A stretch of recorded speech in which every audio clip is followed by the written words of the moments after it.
new named entrance since 1862. It's called the Gate of the Exonerated, inspired by the Central Park Five. And as you know, 5 teenagers were convicted of violently raping a jogger in Central Park back in 1989. Years later, DNA proved the men had nothing to do with the crime. Someone else also confessed to that crime.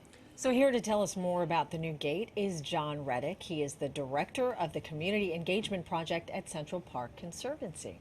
John, Good welcome. morning. John, welcome. You know, this new gate, it speaks to more than just this one case. I mean, we say it's paying homage to the Central Park Five, now the Exonerated Five, but this opened up an entire conversation, and that's really what this gate is all about.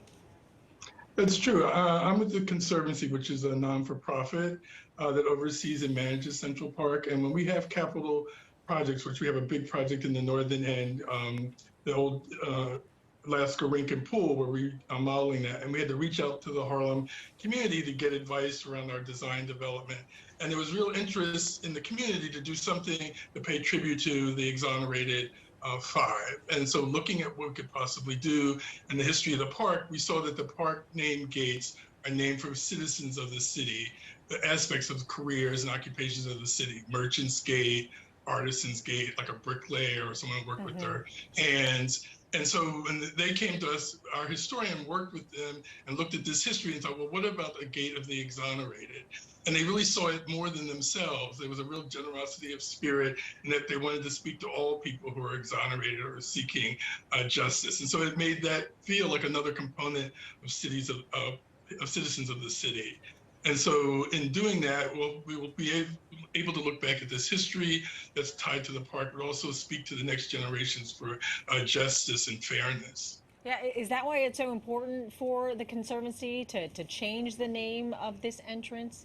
Well, it's called a gate, but the Central Park never had gates. They were always open to the public. There was always a generosity of giving green space to people who maybe couldn't afford or get to the country or the Adirondacks and other places to be able to experience green and open spaces. And so this just speaks to that continuous generosity of spirit. And it's kind of saddening when we talk to a lot of people that were involved in that incident or lived in the community. We felt the stigma of the awful publicity that was put out about that case and how they stigmatized the young boys, that young African-American boys and people of color felt that the park was no longer for them. And for the Conservancies, it's just the opposite how we see the park. It really is for everybody. Yeah. Well, whose idea was it? I mean, when did the talk about this begin? Well, it's been several years. The community board definitely wanted to do some public acknowledgement that spoke to the incident and the injustice to the 5 young men. And then when they came to us, there was a whole variety of things. Some things were possible, some things weren't. And in talking to people here who really knew the history of the park, talking about the gate and putting that forward as an idea, so it really started to touch everybody in terms of something worthy to do. And it had real history tied to it. There's a lot of looking now at commemoration and monuments. When we first started talking to the community, it was a really hot button issue after the George Floyd incident. And so trying to do something that was really meaningful and lasting, maybe not just a window dressing solution of the moment, but something really that spoke to history and a sense of belonging for everybody. Well, speaking of history, what we're reading here, this is the first new named entrance to Central Park in 160 years. Why do you think it's taken so long? Well, it's interesting. I mean, like I said, they were named. All the different entrances were named for people of the city. So no matter what you did in New York, you could walk through that gate. It was a children's gate, a women's gate, that you would see yourself.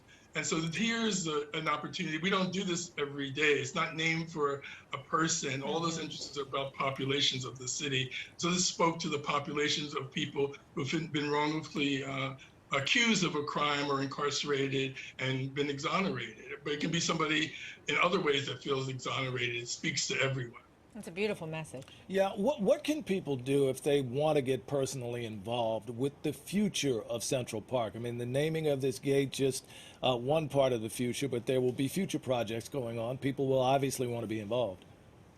Well, the Conservancy we're working on is a huge project in the northern end That's the Harlem Mir Center, the old former Lasker Pool and Rink. We're totally revitalizing that facility. It's the largest capital project the Conservancy's ever taken on. It's reconnecting the stream and the ravine back to the Harlem Mir.